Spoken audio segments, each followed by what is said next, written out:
Well, his brethren, verse 12, they went to feed their father's flock in Shechem. Remember Shechem, our study last time? Shechem was the place where, what happened? Who might recall? Dinah was raped. Their sister Dinah was raped.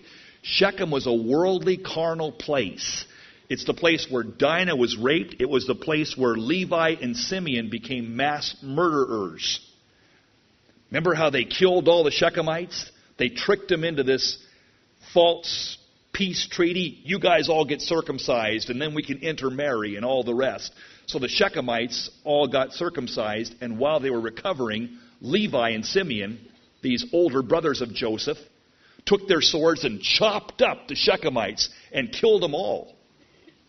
Killed all the men in that town there, in that one village, you see. Well, guess where his brothers go? They go back to Shechem. Interesting. And Israel, that's Jacob, said to Joseph, "Do not thy brethren feed the flock in Shechem? Come, and I will send thee unto them." And Joseph said, verse 13, "Here am I." Your brothers, the father would say, your brethren, they're in a place where they ought not to be. They're in Shechem, a place of wickedness, a place of depravity, a place with a terrible history. And the father, Jacob or Israel, said to the son, "Will you go? Will you go check out and help out your brothers who are in Shechem?" And Joseph said, "Here am I." You see, it's a sneak preview. It's an insight into the nature of the relationship between the Father and the Son, God the Father and Jesus the Son. The people, the Father might say, the people are in Shechem. They're in debauchery. They're in depravity. They're in danger. Son, will you go? Will you go? Will you go to Shechem? For God so loved the world that He gave His only begotten Son. He sent His Son. God the Father sent His Son to this Shechem. He knew that His Son would be in danger. He knew that His Son would be slaughtered. But He sent His Son to this Shechem. Just like the father here, Israel, is sending his son, Joseph, to Shechem. And the son said, "Here am I." Okay. No wonder Jesus would hear the Father thunder from heaven that day as He comes out of the baptism waters. "This is my beloved Son in whom I am well pleased." Because when Jesus was baptized that day in the Jordan River, what was He declaring? He knew that He was going to die and be buried and resurrected. And He was submitting to the Father's plan. And that's why the Father thundered from heaven, "This is my beloved Son. I'm pleased with Him."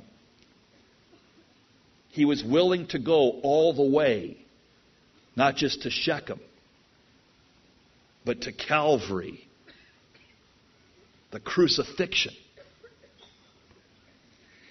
And here the Father says to the Son, "Your brothers are in Shechem. I will send you to them. Here am I. Send me." And He said, verse 14, "Go, I pray thee, see whether it be well with thy brother, well with the flocks, and bring me word again. I'm going to send you down there to Shechem, and I want you to come back to me ultimately." So He sent him out. The father, Israel or Jacob, same guy, sent his son Joseph. Verse 14 says, out of the vale or valley of Hebron to Shechem. What does Hebron mean? Who can recall? Hebron means fellowship. I'm sending you out of Hebron, the place of fellowship, to Shechem. Ultimately, there would be a time when Jesus would be sent to this world and be out of fellowship with His Father. When He was on the cross. "Eloi, Eloi, lama sabachthani," He cried. my God, why hast Thou forsaken me?" as He hung on the tree.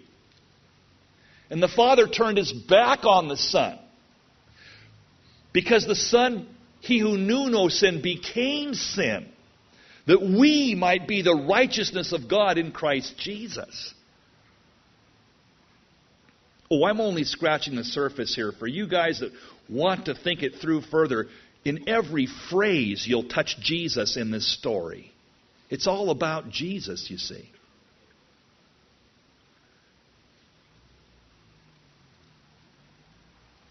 God wants you and God wants me to not be so concerned about creation, 5 words, concerning the creation of the universe, as He wants us to be aware of the Creator, Jesus Christ. I know you're interested, me too, in spacey stuff, in science questions, but God would say to you and me, ultimately, that's not the issue. I want you to know my Son. So when you read this story, when you read the Scriptures, look carefully, read prayerfully, and touch Jesus, and worship, and say, awesome. That you would be willing to leave the fellowship that you enjoyed in heaven. Jesus, Hebron, heaven, to come to this Shechem, to save me, to make yourself available to me, to give salvation, provide salvation for me. So here he goes. Joseph's on his way from Hebron, fellowship, to Shechem, a place of carnality, wickedness. No doubt, one more note here, the father must have thought, Jacob, also Israel, same guy, must have thought, they're going to respect Joseph when he comes. He's got the big sleeves. They know that I have confidence in Joseph, that I have given promotion and elevation to Joseph. They know. My sons, my other boys, they know. Jesus told a story in Matthew chapter 21, didn't he? About a vineyard owner who went on a journey, and he left the workers there, and then he sent some messengers to pick up the rent from the vineyard. And the guys that were working the vineyard, what did they do? They beat up the messengers and killed them. And the owner of the vineyard sent messenger after messenger after messenger, Jesus said in this teaching he gave. And finally the owner said, well, look, they're not respecting my messengers, my servants. They're just beating on them, and they've ultimately killed them. I'm going to send my son. Him they will reverence. And so Jesus said how the owner of the vineyard then sent his son. And what did they do with the son? They said, this is the son. Let's kill him. And then the vineyard will be ours. Jesus was telling that story to his brethren, knowing that they killed prophet after prophet after prophet, and that they would then ultimately kill him, the Son. Here, Jacob, Israel must have thought, well, my boys, they'll reverence my son, but they wouldn't, as we shall see. A certain man, verse 15, found Joseph. He was wandering in the field. And the man asked him, what are you seeking after? And he said, I seek my brethren. I'm looking for my brothers. I'm seeking my brothers. Jesus would say the Son of Man came to seek and what? Save those that are lost. I seek my brethren, Joseph said, just as Jesus would say. Tell me, I pray thee, where they feed their flocks. The man said, they've left Shechem. You think, oh, that would be good. They've left Shechem, the place of worldliness and all of that. For I heard them say, he said, let's go to Dothan. You know what Dothan means literally? Double sickness. It means sicko, we could say today. They left Shechem and went to the place of double sickness. Oh no. Joseph went after his brethren and found them in Dothan. And when they saw him afar off, even before he came near to them, they conspired against him to slay him. They didn't even have contact with him. They just saw him from a distance, and they plotted and planned to kill him. Just as the brothers of Jesus would do, that is humanity. When he came to the people of Israel, before they even knew him, they already had launched their diabolical, damnable plots to destroy him. And they said, verse 19, one to another, behold, this dreamer comes. Come now, therefore, and let's slay him and cast him into some pit. And we'll say, some evil beast hath devoured him, and we shall see what will become of his dreams. And Reuben heard it. Reuben was the oldest brother. Reuben is a man that wavers back and forth. He hears what his other brothers are going to do to Joey.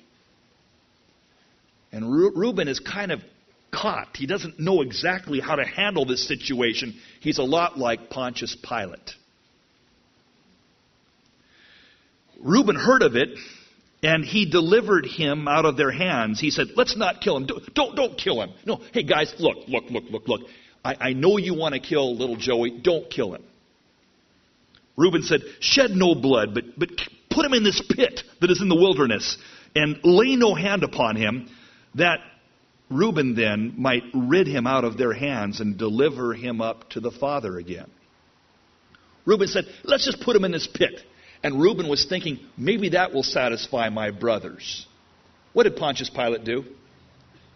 Who can recall? Who knows the story? What did Pontius Pilate do, hoping to satisfy the cry of the brothers, if you would, the countrymen of Jesus, who were yelling, crucify him? What did Pontius Pilate do with Jesus? Had him what? Had him flogged or scourged. He had him beaten and flogged with the flagellum, whipped to a place where he was beyond recognition. And then he brought him back out before the crowd that was there outside of the Praetorium in Jerusalem. And he said, behold the man. And the idea there is, look, aren't you satisfied? He's beaten beyond recognition. Aren't you satisfied? And they said, crucify him. Crucify him. Reuben is kind of in that same place. Let's just put him in the pit, hoping that that would satisfy the brothers who wanted to kill Joey, you see. It came to pass, verse 23, when Joseph was come unto his brethren, they stripped Joseph out of his coat of many colors or big sleeves that was on him. Who else had a coat that was stripped from him? Jesus, a seamless robe. And they took him, and they cast him into a pit. The pit they cast him into is a picture of, ultimately, the tomb.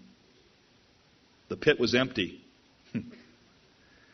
The tomb had never had a body in it before. Joseph hewed out the tomb, Joseph of Arimathea. But no man had laid in the tomb previously. Again, you know the story, many of you. So they took him in the pit, Joseph, just like Jesus was placed in the tomb. The pit was empty and the tomb was empty that Jesus was placed in. And they sat down, verse 25, to eat bread. And they lifted up their eyes and looked. And here's Joey down in the pit, and these guys are eating their burgers. It wasn't at the burger thing, though, mind you. It was not there, Mike. It was Burger King. They were eating their bread, and they lifted up their eyes and looked, and behold, a company of Ishmaelites came from Gilead with their camels bearing spicery, balm, and myrrh. Does that ring a bell to anybody? Okay.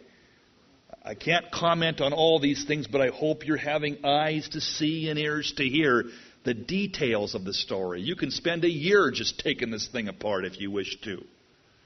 You're saying we don't, so hurry up. So I will. So here comes this company, you see, bearing those things. And Judah, verse 26, one of the brothers, the older brothers of Joseph, said, "What profit is it if we slay our brother and conceal his blood? Come, let us sell him to these Ishmaelites, and let not our hand be upon him, for he is our brother and our flesh, and his brethren were content." Hey, you know what this is picturing? Remember what they said? Just like here, Judah is saying, let's give him to these Gentiles. Let the Gentiles take care of him. Then we won't be responsible for his blood. They took Jesus, and they brought him before Pontius Pilate. Now, Pontius Pilate was the governor of Rome, who was Pontius Pilate a Jew or a Gentile? Who? A Gentile. A Roman, sure. A Gentile. Why did they do it? Pontius Pilate, you know the story when in John chapter 18, verse 31, right around there. When Pontius Pilate was there and they brought Jesus to him, they said, "Hey, you judge him." Pontius said, "You take care of him. This is your problem. I don't want to get involved in this thing." And what did they say? It is against our law. It's against the law here for us to execute a man. Now, here's the interesting thing about that. They said, Pontius, Mr. Gentile, it's unlawful for us. There's laws here. The Romans have imposed their law on this country that we cannot execute people. We cannot deal out justice as it relates to capital punishment. You've got to do that. But wait a minute. What did they try to do with the woman that was caught in adultery? Stone her. What did they try to do with Jesus after he preached in the synagogue at Nazareth? They tried to do what? Push him over a cliff. I mean, these same leaders, these same guys have no problem at all, stoning a woman or pushing Jesus over a cliff. But in this case, they said, "Oh, no. We can't deal with this, Pontius. You've got to do it." Why? To fulfill prophecy. Because crucifixion was a Gentile form of execution. And the prophecies were clear. Psalm 22, Isaiah 53, lots of prophecies dealt with the manner in which Christ would die, and it was definitely to be by crucifixion, not by stoning or being hurled over a cliff. So these same leaders that had no problem stoning the woman said to Pontius Pilate piously, "Oh, we don't want to break the law, so you kill him." Just like these guys are saying, "Why should our blood be upon us? Let's let the Ishmaelites take care of Joey. We don't want his blood to be upon us," you see. So the brothers were content. Then there passed by these Midianite merchantmen, so these guys now come.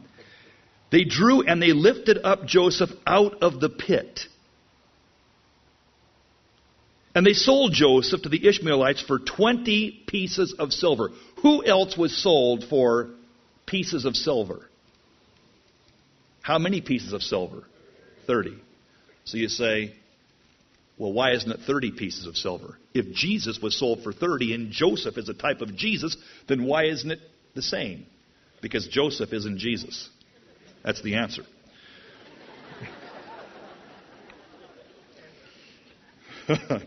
He's a great guy, 2/3, but not the whole deal, if you would. So he sold for 20 pieces of silver, and they brought Joseph to Egypt. Now Reuben, remember Reuben, the guy, the oldest brother who said, "Let's put him in the pit in order to pull him out later on." Reuben wasn't there when all of this was happening, this sale. So he was gone somewhere, and now he comes back. And he realizes the 9 other brothers had sold him, Joseph, to the Gentile slave traders. Now Reuben returned to the pit. And behold, Joseph was not in the pit. What did Pontius Pilate, Reuben's a kind of picture of Pilate. What did Pontius Pilate say about the pit that Jesus would be placed in, the tomb? He said, okay, you guys are worried. You're telling me you're worried about this story that Jesus is telling, that he's going to be resurrected after 3 days? Then seal the tomb. Make it as what? Sure as you can, Pontius Pilate said. Seal it up. Make it as sure as you can. And you know the story. The soldiers came running back. The stone is rolled away. He's not there any longer. Reuben comes, who's sort of a type or a picture or somewhat of an illustration of Pontius Pilate in this story as it unfolds. He comes, and behold, Joseph was not in the pit. And he rents his clothes. Oh no. Tradition says that there's two strong traditions about Pontius Pilate. One is after he realized that he had sentenced Christ to death and he washed his hands and then he heard about the resurrection. One story, the Coptic church in Egypt holds this story, says that Pontius Pilate years later became a born-again believer. Other historical traditions indicate that Pontius Pilate went insane. He went crazy. I believe that one of those two is true. Which one, I don't know. But either he got saved or he went crazy. Reuben here says, oh no, Joseph's not in the pit. Just like Jesus wouldn't stay in the tomb that was hewn out for him, you see, or that he was placed in, I should say. And Reuben rents his clothes. He's upset. And he returned to his brothers and said, the child is not there. And I, where shall I go? You guys, what did you do with him? Where is Joseph? What shall I do? So what did they do? Verse 31. They took Joseph's coat. Again, we talked about this Sunday. Big sleeves can bring big headaches, big problems, big heartbreaks. They wanted that coat. They were jealous because of that coat, and now they take that coat and watch this. They took Joseph's coat, verse 31, and they killed a kid of the goats and dipped the coat in the blood. And they sent the coat of many colors, or big sleeves, and they brought it to their father and said, this we have found. Know now whether it be thy son's coat or no. Is this Joseph's coat? And he knew it. Verse 33, Jacob the dad, he knew it and said, it is my son's coat. An evil beast has devoured him. Joseph is without doubt rent in pieces. Interesting. These brothers lied about the empty pit. They lied.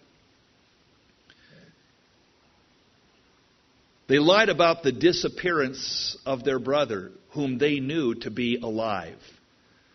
They lied. What did the brothers, if you would, the countrymen, the religious leaders of Jesus, the religious leaders of Israel do when they heard the truth about the stone being rolled away, the grave being empty? What did they do? They told the Roman soldiers to what? Lie.